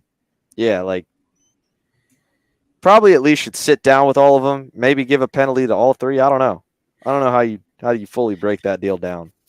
It's not the way you want to finish. No, it's not the way you want to finish indeed, Xander, I have to say. And, the biggest thing at least for me seeing that incident is the safety aspect of it. We don't want these kids. I mean, there was an earlier incident that happened that past weekend with this category where, we had a kid get injured, and we don't want to having those same incidents happening race after race. And you have to sit down with the children and say, hey, this is still a dangerous sport. You got to be careful, and you have to race clean, race hard. Go out there, try to get your win, but don't do it where it puts yourself or others in a difficult or dangerous situation. All right, what we got next, Aaron? Well, Well, we're gonna throw this to commercial real quick. Last thing to the sponsors and whatnot, and then we'll be talking about the big topic, which is the new national North American kart licensing system, and we'll talk about that right after the break. Ready to driver? Kart Store USA is a kart parts supplier that racers and ready to go racing along the Gulf Coast? Karting the Coast is a family-oriented regional series that covers Mississippi and Louisiana. Its 2023 schedule consists of 10 races spread amongst Finish Line Performance Karting in Biloxi, Mississippi, and NOLA Motorsports Park in New Orleans. To find out more, visit coastalkarting.com. From 4-stroke to 100cc to 125cc and beyond, Technokart USA has a winning option for you. Based out of Des Plaines, Illinois, Technokart USA offers both chassis designed to win in all divisions of North American karting and a top-level race support program at the US Pro Kart Series, Route 66 Sprint Series, select Cup Karts North America races, and both the ROK Vegas and SCUSA Super Nationals. Podiums, wins, and championships are waiting for you whenever you're ready to get on a Technokart. For more information, follow us on Facebook at facebook.com/TechnokartUSA. All right, we're back. Thanks, everyone, for watching this extended kind of late-night edition of KC Happy Hour. It's 10 o'clock, a little past 10 o'clock on the East Coast. We got Aaron, Alex, Emory, Taylor, myself here. So let's go ahead and get into the biggest news that dropped today, which is, again, like Aaron said, the North American Kart License System. So let's go ahead and we'll quickly recap what this is known and what the press release tells you right now. So first of all, the main idea behind the system is it's going to be fully autonomous. It's going to be fully automated. There's no committee. There's no discretion. Whatever the penalties are after a race weekend are going to be assigned points. I don't know if they'll be tiered or if it'll just be a single point per penalty you get. But if you got anything as minimal as an avoidable contact 2-position penalty, it's going to be 1 point on your record. It's going to go across platforms. Right now, the 2 series that are involved are the SCUSA Pro Tour, so not counting the SCUSA Winter Series, not counting the SCUSA Super Nats, SCUSA Pro Tour 3 races, as well as the US Pro Kart Series. So what we call the Pro National regular season for those 2. And we're kind of starting to put the KC National label on the Stars Championship Series as it's getting bigger, but those 2 really have been the major regular season titles the last year or so. Both of those, you'll need this license to run. If you point out at either event, no matter what event's next up, you are not going to be able to race. So if you got a slew of penalties at USPKS Orlando and then you were to go next week to SCUSA Orlando and you got some more penalties, you're going to max your license out and, you're not going to be able to go to USPKS at Houston, or whatever would be the next race in the schedule. In this year's case, it would be that. Too many points, you get some kind of punishment, could be probation, could be whatever. I don't think probation is going to go in because that, again, goes on discretion. But you start getting closer to the limit, and you're going to point out of the system. The other parts of it, it's $150 for the year. It's an annual license. Unfortunately, again, obviously, that's going to be the biggest pushback, right? It's run by an independent third party, which is run by Tim Coyen. Most of you guys know Tim as the series administrator, so the guy and his wife who run the USPKS registration trailer. He was also last year the off-track steward. Before that, he was administrator and the series announcer. As he's gotten busier, he hasn't been able to join us in the booth, so he's just been doing the behind-the-scenes work with the race series, doing a lot of planning, does the paddock, stuff like that. But he works for the series, just a contractor for the series. It's not a USPKS program. It's a Tim Coyen program. He's been a karting dad for a while. We have his son TJ on the show all the time. He's been on the show. TJ, a superstar karter in his own right, although he'll never tell anyone that. Very humble guy. But he's a karting dad, soon to be probably karting granddad. Because TJ's son is not too many years away from Kid Kart, so TJ's got to paint a whole lot more helmets to get that budget going. But it is basically going to be run by a karting family. It's independent, but is on the scene, involved, talking with all these promoters. At the moment, SCUSA and USPKS are in. And that's the initial play. The initial 2 things of where it affects everyone, of where it does affect and where it'll go into effect when it goes in 2024 is the penalty points cross series, and there will be a very minimum requirement to enter in the headline classes, the pro designated classes. So that will be X30 Pro Senior and Pro Shifter. So you'll need X amount, probably 5 to 6 or something like that. Regional level starts at least, if not a couple of national starts in the class prior to that year, or national level starts in any class prior to that season. You can't just go in and your first national race, your first any race above a club level, and go and race an X30 and shifter, which is the start towards making an experience-based, tiered-based license system. Now, we put a post out where we had some of our thoughts about it, but the basics make sense. And to be honest, it covers, a lot of the issues that we have in the sport right now. Or maybe a lot's the bad word, but it's the issues one issue that's not been tackled in the sport is some of these instances we're seeing right here. We've talked about penalties tonight for corner cutting, for issues with swerving down the straightaway, avoidable contact, bump and runs, all of which are anywhere between a couple positions to 10 seconds, 20 seconds, whatever. At the end of the day, that only affects you after the session's over because they're not a black flag mid-session. So if you were to do that in your last race of the day or your last race of the weekend where it doesn't really carry over and you're not running in the points for the championship, you're not really going to care. It's a paper slip. I could go and dump Emory and turn one on the start, go finish 7th. I don't care. Emory's got a bent up go-kart. I just came to run this race just out of the blue, but if I did that 2 or 3 weeks in a row, I'm not going to get to race anymore. So a prime example of this, and Aaron, if you could pull that comment up, someone was talking about KLCQ not long ago from USPKS Orlando race just 2 weeks ago, the K Senior LCQ. Yeah, Michael Robertson right there, Braden Robertson's dad. So they were in it, fortunately, but kid was super fast, shouldn't have been in it. Bad luck, just like a lot of people. Said, what about Marlon Maldonado's move in the K Senior LCQ? Very dangerous. I saw him hit 5 carts in that race and the deserved penalties. He got, I think, 3 different penalties from that session.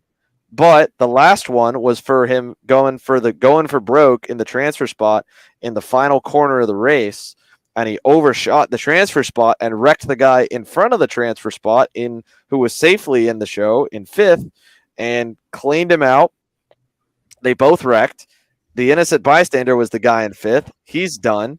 And then Marlon's out as well. And so Marlon packed his cart up, probably didn't even look at the results to see where he ended up. I think they could get handed penalty slips in the scale line, probably didn't care, put his cart in his garage, went home. And that's not a knock on Marlon because this has been happening at all the LCQs last week. So, or not last week, last year and the year before and the year before. Supernats, great example. One-off races as well. You wreck in the main event, who cares that Miami Grands or Supernats are in the shootouts? It doesn't carry over. Now it carries over. We've been calling for it on the show for a while. It sucks that it's going to be an added fee, and it sucks that it's not with everybody, but it is the right concept. It is absolutely the right concept. It's just unfortunate that the series have kind of gotten used to and probably do need and put the money to good use, whether it be officials or whatnot, to have their own membership fees. So you're going to have a series membership fee and a $150 license fee, but at least the license is going to be across multiple series. So that part's cool, but what it's going to do is hopefully not just take out the crazy offenders that deserve to get banned for a year. It doesn't even have any voting or a committee on that. But what it will do is if someone's consistently getting penalties, that 5% of the annoying part of the field gets a paper slip every single weekend, they're going to point out, and either they're going to shape up or they're going to start missing races. That part's good to see. Sorry, I didn't really leave a whole lot left there. Yeah. So, great question for Noah Rosser. So, what's going to happen with K Senior and all the potential pro license stuff? So, what this means right now, with the way that it's going to be implemented initially, this isn't going to keep guys from racing down. I'm going to say racing down because in the comment section we had a lot of our followers that got their feelings hurt a little bit when I say down about the lower horsepower classes, 100cc, 206, Tillotson, Yamaha, whatever. At the end of the day, it's motorsport. Faster you go, higher tier it is. Same from all the way up the road to Indy, etc. It gets harder and harder the higher you go. It also gets more expensive the higher up you go. So you got guys that do want to stay down because they're budget oriented, can't afford to race at the top level. So there is the potential with a system like this that tracks results. It's going to track your regional results. It's going to track your national results in a database. And you could tier it where you keep guys from double dipping. Right now, out of respect, guys in X30 don't go down and race KA, except for usually the rookies. Usually the rookies go and run both. But for the most part, again, you haven't seen Ryan Norberg go run at a USPKS with K and X30. You haven't seen Marian do it. You won't see the Tulio or Morgado or Ramos or even Blake Nash. I'm trying to think of more other pro level names in that regard. Brandon Carr, fully X30 as well.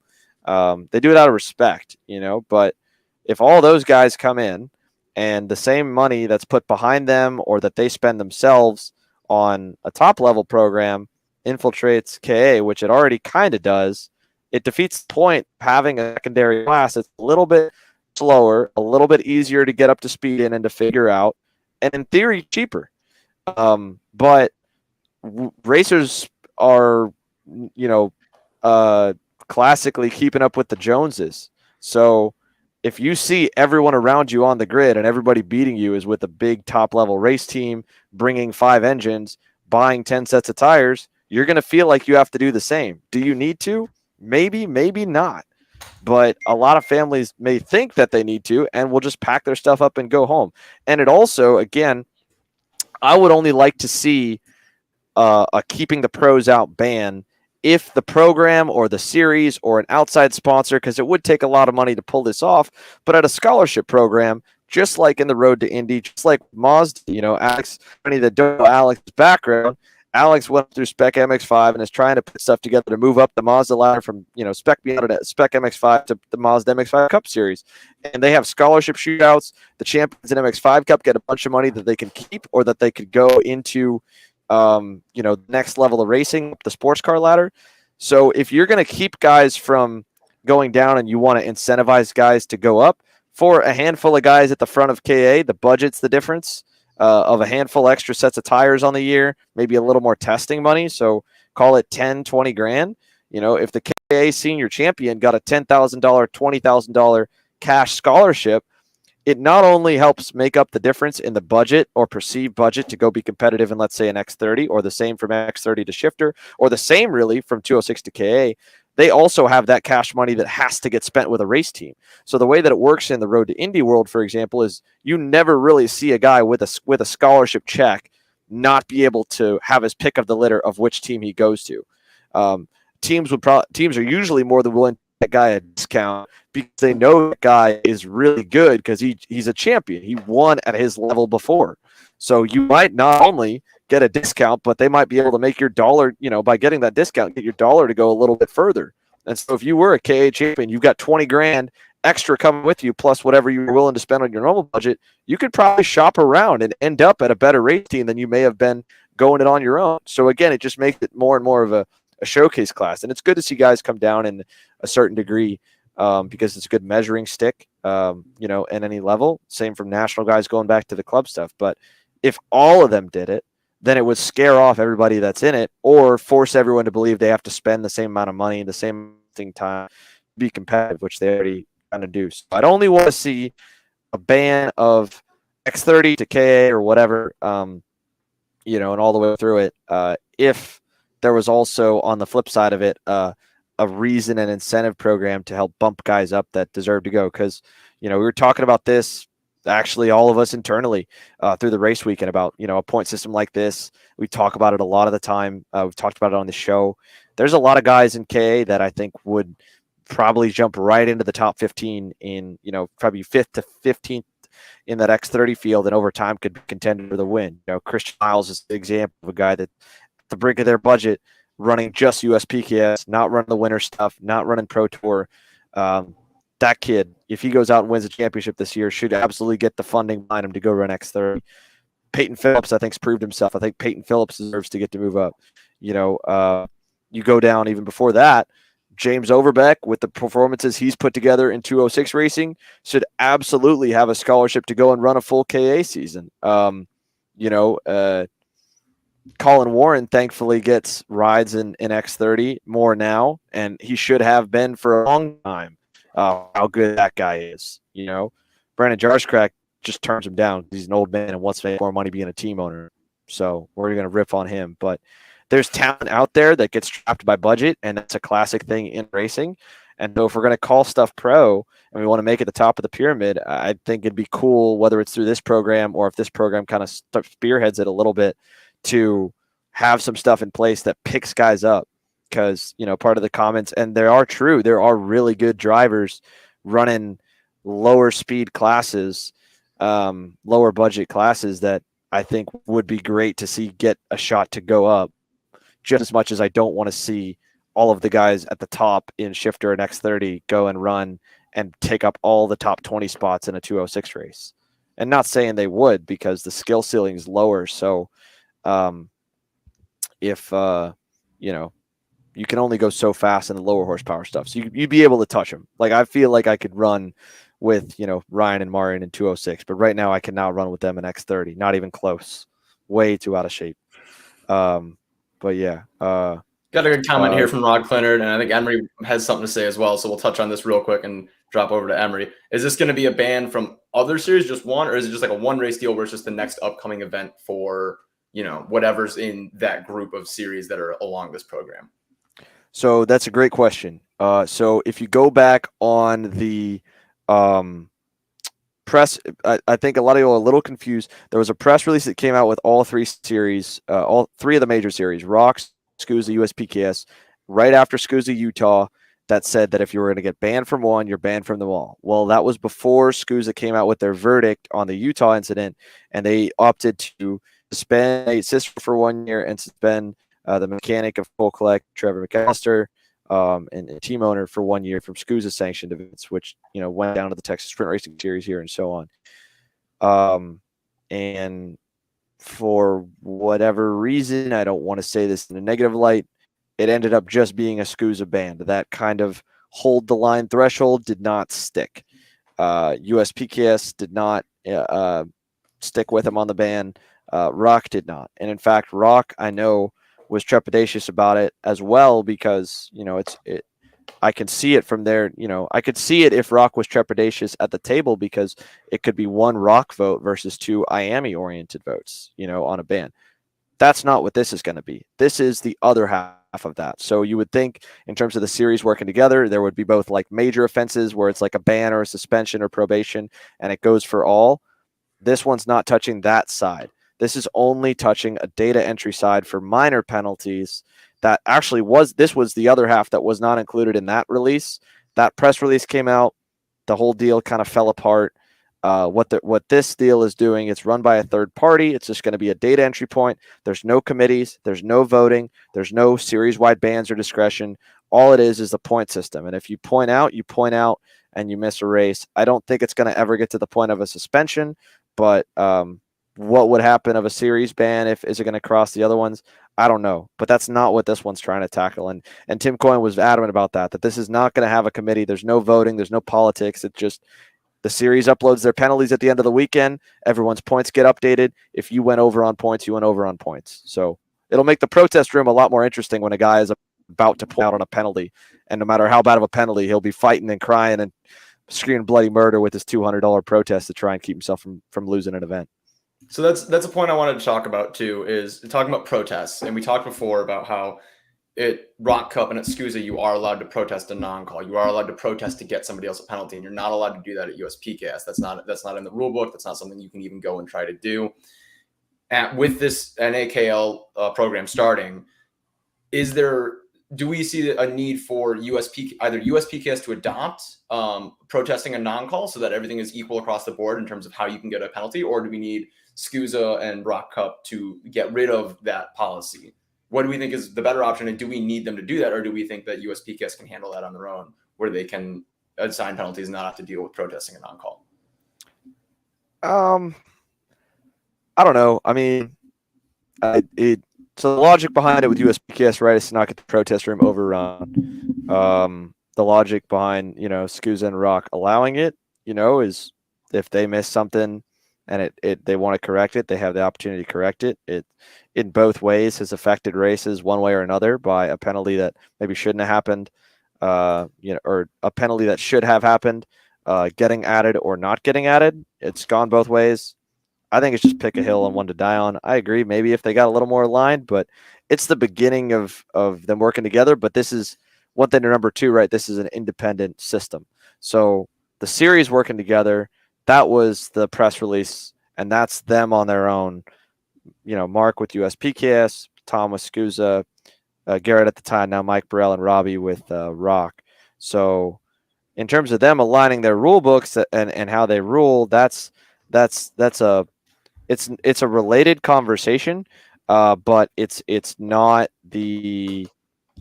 involved with this announcement, and it won't, whether or not it should, that's like kind of a different discussion of how that would come together. They all roughly call things the same. They all have a little bit, they've got different guys in race directing. That's going to be how it is. You're never going to have the same race for every series for a variety of different reasons. But I'm sure that this is another bridge to get closer and closer to uniformity, which, going back on what a lot of parents comment about, they want that consistency. So it would make sense to go one way or the other. I don't know if it makes a big difference to go one way or the other. There's arguments for both. There's a reason why both series do it the way they do. Alex, you got a point there about protesting non-calls and whatnot? Yeah, I just have a quick thing to make because, like Xander said, it's not a huge deal if one series goes one way or the other. I just think I'm on the side of if it's not called on track, then you shouldn't be allowed to, rush the protest room with, evidence on it, whether it's controversial or not. That's the way I think. I think if anything, most series should go the way that, you have series like football do it, at the NFL, where it's like, if you really wanted to, you can call a holding call on every single play of the game and, delay the game for 5 hours, but they don't do it, right? They only call the really egregious holding calls, and that's the way it goes. But, recently they made it to where you have like pass interferences, you can get overturned. So it's like, if series wanted to make it to where, if they don't call it on track, you can't protest it unless it's, unless it's a bump and run, or you can make it to where if it's like one of those, you can make it to where if it's a bumper penalty, you can't, come to the protest room after the fact. But if it's one of those where it's an intentional takeout, then it's like, okay, if we didn't see it on track somehow, right? Maybe you're racing for 20th and we didn't catch it because we're looking at the leaders. You can come in and say, hey, this guy punted me, and then we can overturn it. But if it's a penalty that wasn't seen on track, like just a less sort of call, maybe like a 5-second penalty, and they missed it, then they can't come back and do it. But I'm on the fence. I'm on the side of where it's, if it wasn't called, then it should be left that way. Yeah.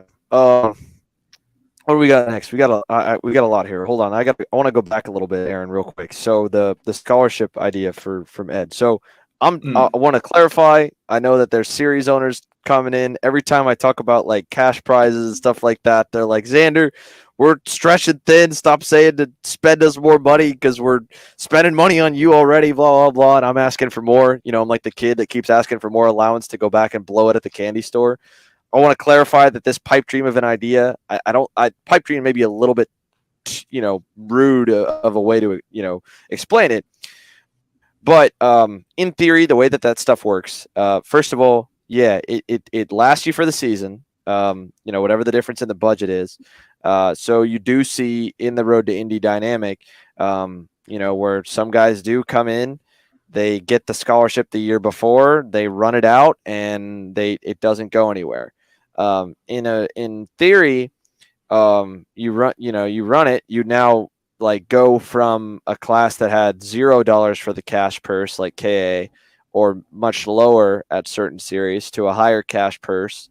And you've also got, a lot more, eyes on that event. There's about a 20% viewership stake when the X30 seniors and the pro shifters go on the racetrack from every other class on our analytics.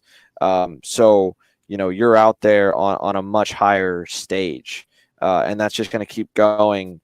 Maybe not the spike difference, but that will always, and it always has been at every event that we go to at the national level, that those are the classes that the fences are the most full for. There's other classes that are fun to watch. KA Senior being a crazy 10-car pack is fun to watch. 206 being a 20-car pack is fun to watch. But people gravitate to the fastest stuff and the stuff that actually has the highest amount of super talented level guys. So it would work in that first year. You'd be able to get a year in. And then kind of once you're in, then it works the same for anyone else in racing, that you've got to keep working towards the next year. All right, go out, put some results in, try to run with the best team you think that'll get you results, and then it may mean that that's your one shot. You got a year to go run that better stuff. Great. It may mean that you all of a sudden get an offer the next year to get a discounted opportunity to go put someone else's manufactured go-kart or team up front. A prime example is a kid that's working with us quite a bit, Dalton Haynes. They went all in on the Miami Grands, especially once they heard that we were going to stream it for our first ever stream in 2021. Performed there. Got some help to go run the USPKS GoPro race because they were flat broke after that event, because he put it on the pole and he qualified in his first ever X30 senior race on the biggest stage, the biggest class at that, or the headline class at that event. You got a little bit of money out of it, but they were still, again, that was all the money they had to spend.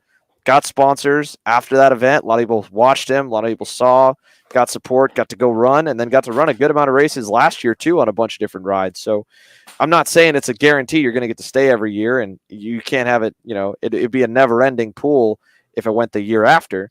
But in theory, you get up into a cash bank show. And then the other question he had is, does scholarship get the same equipment as a money client? I mean, a scholarship, it'd be cash if you were going to have a sponsor throw in on the class, instead of it be like they would just need proof that it would get spent in racing. So the cash would go the same distance as a money client. I'm not saying when I say scholarship, like the team's got to give free stuff to that number. Like it would, if it worked the way that it does in the car world with their cash scholarships, it just means you can't walk away with that 10 grand and put it in your pocket. You've got to go spend it on racing. So he'd be no different than any money client at any of those teams, in that deal.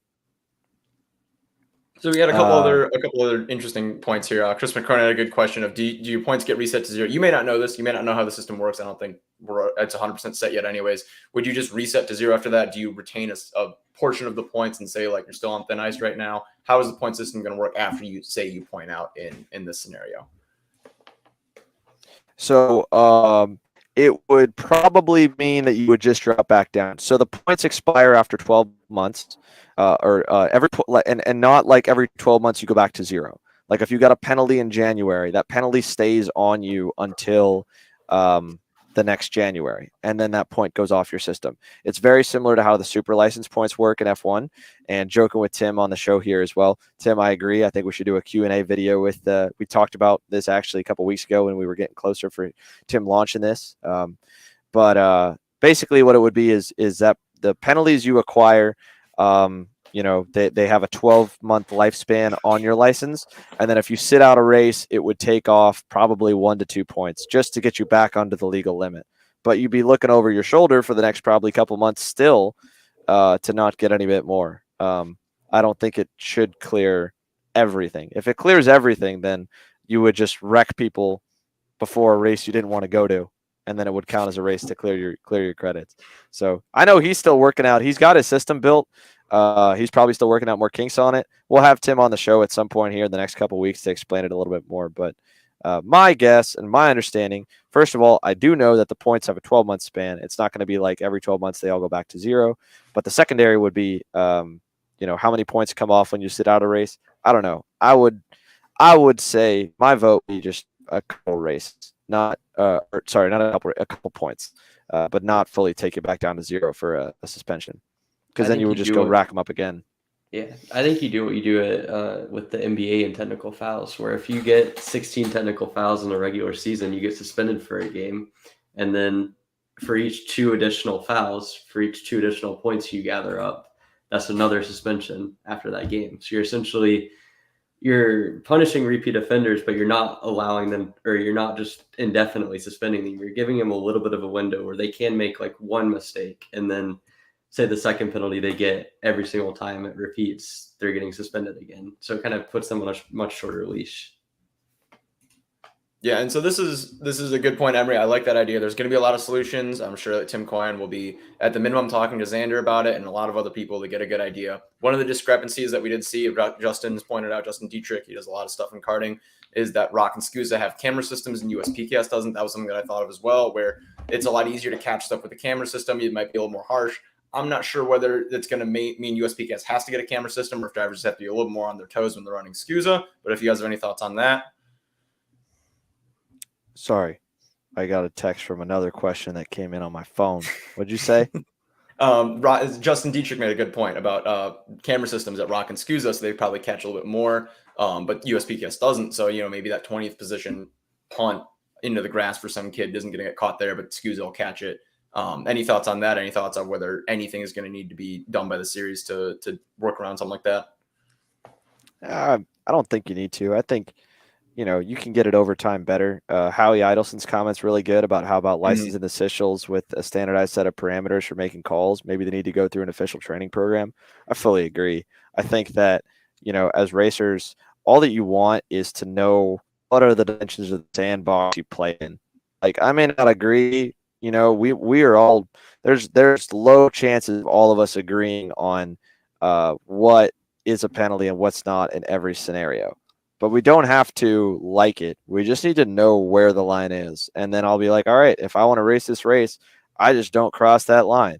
If they want me to walk with my left foot forward first, then I'm just going to need to do that if I want to race here.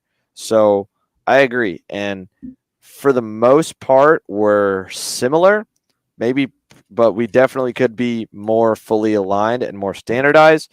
And part of that comes from being open to saying what is and isn't a penalty on things that people don't want to hear. A lot of people don't like to hear that if you hold the outside, it's at your own risk from like an official talking to a driver. They're like, well, he drove me on the racetrack. He didn't. Some guys don't like that. End of the day, that's where the majority, how they want to drive. You got to let that go. I'm sure Giorgio does not like that, Kyle moved him out of the way. But if the majority of the people are like, hey, if you block before 2 to go for multiple corners in a media, I won't do that, and the racers want to race that way, and everyone's okay with it when they're at level heads, then Giorgio would have to be like, all right, I have to accept it. I don't like getting moved out of the way. I want to block every lap of this race, but if I want to race this race in America, this is how they drive, this is how they penalize, I got to play by it. So the more you can standardize it, going back through on what we're talking about with camera systems and whatnot. I mean, camera systems is a big investment, staff-wise, technical side, setup. USPKS is at good numbers now, but there were a lot of years where it wasn't. So, you can count it as recouping losses and now making back money for years that it was tight. But, whether you have the camera system or not, camera system's huge, big help, sorry. Makes it where drivers, when they press, have them beside GoPro for the officials to look at, which is awesome. But they definitely, the more standardized you can get the officials to look. There was one official when I worked for USPKS, and I remember, I shouldn't have named up the series. I shouldn't go into this actually, but whatever. We're halfway in. He's not the only one. There's other guys that I've talked to and race directors too that don't like, even like, for example, the hold the outside idea, right? And they'll like throw their hands up at, all right, well, fine. You're gonna just drive people off on the outside, then I'm just not going to call any penalties because I think that's a penalty and everyone tells me it's not. So I'm frustrated. I'm going to stop calling that penalty, and I'm going to stop calling all penalties. So the officials got to get it too. Like, we all got to put our egos in check. Someone's got to lead the way, make it maybe the 2 series head race directors. They got to hash it out in a room. In this case, it'd be Bo Barfield and Blake Hunt. Come to a whole list of agreements of everything that they feel like, hey, in scenario A, scenario B, everything they could think of and every penalty they have, and the penalties don't need to necessarily have the same weight if they want to have them enforced a different way, but whether a situation deters a penalty or if it does, on who, that should be standardized, and you go from the top down and you just say, look, if you want to work here, I don't care if you agree or not. I'm not all, I probably wouldn't agree with every single thing on that list, but if I want to work for those series, I got to call it that way. But we don't, that's also a little not unrealistic, but wishful thinking, because it's tough to find a lot of officials. There's not a line outside of the USPKS and SCUSA trailers of people wanting to interview to be a race director or assistant race director or grid official or scale official. There just isn't. So, I mean, a lot of times, and especially at the regional level, it's tough to find people to work those positions. So, it's not like you can turn away a guy that's going to say, no, I'm going to call it this way. Well, either have you hired or I don't have any eyes on the racetrack. So, you know, we can enforce it better, and it would be great to enforce it more. But, you know, we also need to, you know, make sure that we don't chase away the people that do come to work. And so why don't we touch on, you said you got a text with a comment. Why don't you read that off for us and we can talk on that real quick. Well, it was, hold on, let me go back to it here. So this is actually, I can't read this one. I can't read it. I'm getting too into it, man. We're supposed to be the show that's in front of everything and not behind the scenes. We're a little behind it. But well, I'll bring it up soon enough. But we will have a Q&A with Tim Coyne. We'll bring him on here and talk about this deal in depth. You know, he's got some really cool ideas. One idea he kind of tossed off the cuff to me was, you know, having part of the fund, you know, do give backs for clubs, maybe send something like us where me and a camera guy go to a club track and we do a promo video or we do a vlog there or something like that. And, you know, that would be really, really cool. And, you know, I told him that we'd do that at, you know, break even, just cover cost. I'd volunteer my time for free, you know, and if we were making more, then I'd buy my, you know, own airfare and I'd chip in as well. I mean, we're hoping to do some stuff like that this year, and get around to some club races as we can get more and more sponsors to help, you know, staff more guys at our own races and keep growing. So that stuff's cool. You know, again, I think Tim's going to be a karting grandfather very, very soon. So that karting dad mindset's going to be very fresh still on him. And I think that's all you can ask for from a third party that's going to be kind of managing this and trying to direct the funds of the little bit of extra money they'll have, because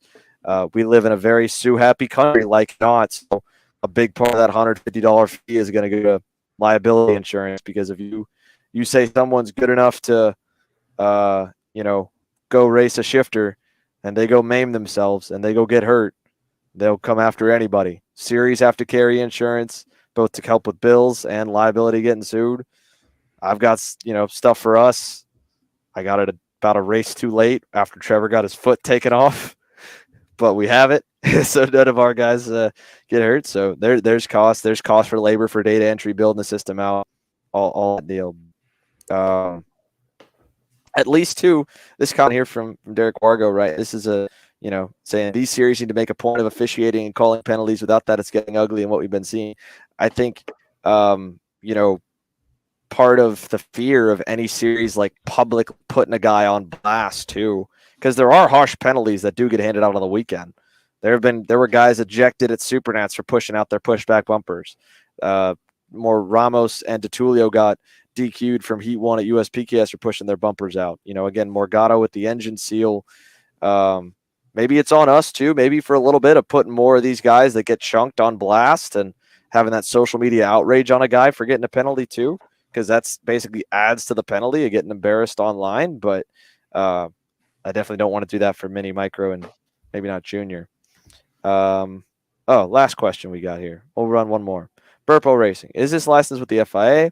How does this work with SCCA, IMSA, and USAC for driver development? What does it mean for all the other series outside of it? Are we allowed to race elsewhere? Great questions. Is it under the FIA and the ACA sanctioning? No. It is a fully independent. It called a license, but it's not like it's an FIA license. It's really just a system that, you know, the license fee and then a penalty point tracker is where it is right now, as well as like your racing resume to get you in, you know, into the highest profile classes. But you know, what does it mean for anything else? It's a good hard card. It's a really good resume thing. If over time they ramp up the standards to get pro level credentials, that's a pretty cool thing to take with you, I think, when you move into other forms of racing, that you not only, you know, maybe got the experience and you know, did the minimum number of races. You could even do it like how the motocross guys go, like in Supercross, to turn pro and get your pro license. You've got to score, you know, points by finishing in the top 10 at a number of select amateur nationals in a 12-month span. So even the guys that run at the back of a Supercross or pro American motocross race are bad dudes. They are fast dirt bike riders. And so when they go home, but they've got this pro level title, they can get a lot of coaching gigs for a lot of money because they critical and the top level guys. So for car racing, I feel like that would be a big boost of confidence to try and get, even if you got to pay for the seat, outbid someone for the seat by you've got that pro tag on your name. And then for the go-karters, same thing in the moto world. Like if it becomes that much more, hard, if it becomes really, really difficult to achieve a pro status in karting, and again, pro is maybe not the right word, but it's not the right word for a lot of forms of racing. Because Alex, am I right or wrong? Are most guys, if not all guys, in MX5 Cup paying to race that series? I mean, yeah, there's maybe 3 guys that aren't. Right. Is that called a pro car racing series or not? Yes or no? It's called a pro car racing series. Yeah. Yeah. I mean, so I know that was one other thing that people in the comments were like, why do you call it pro? Well, everything in the car racing world is pay to play except for a handful of spots for different reasons. And a lot of car racing series are called pro. So we can use that term here too. Professional, paid to do it, whatever you want to call it.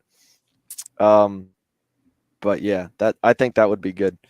I think that's about it, Aaron. I think that unless you got anything else, I think we covered everything that I've got in here. The only other thing that I really maybe want to touch on quickly is there will be a provision for international drivers if you have a license through your home country or anything like that, and you're coming out for, say, just Supernats. I'm assuming if you're like Marion Kremer's running a full U.S. pro season, you are going to have to pay the $150. But if you're just coming out here for one race, they're going to have some type of provision. It hasn't been released yet fully, but there's going to be some type of provision for just a one-off event. You may not have to pay the full $150 for a full season for one race if you're just coming out to do one event. But then if you come back again, probably do. No idea what that's going to be. Don't quote me on that. That's not fact. That was the only other point that we really had that I thought might be notable, just for any international drivers that may be tuning in or anything like that. Anybody's worried about that. there we go. All right. What is this one guy wanted? Nope. No? Oh, never mind. Oh, yeah. Just all right. Never mind. We'll stay off some of the nasty comments in here. It's getting a little bit heated. That's how we know we went way too late in the night. Thank you guys for tuning in. Obviously a lengthy show. We had a lot to catch up on. We will be going again on Wednesday nights. Let us know if you're listening here, if you're watching back on replay. Also, a lot of people don't know all these shows get recorded and posted on podcast platforms. So if you just want to listen to the audio version, you listen on Spotify, Apple iTunes, Google Podcasts, everything like that, usually posted the day after. So you can listen in audio form without having to pull it up on YouTube or Facebook. Thanks as always to all of our partners. This weekend we're live at the Texas Sprint Racing Series. And with that all spiel out of the way, let all the boys go to bed. Emory's already halfway asleep in the dorm room, stressed about finals. Emory, you can finally go to sleep. All right. Kept you long enough. Appreciate it. All right. Thank you guys for tuning in. We will see you guys and everybody else here in a week. We are live starting Saturday afternoon for the Texas Sprint Racing Series. Thanks for watching KC Happy Hour.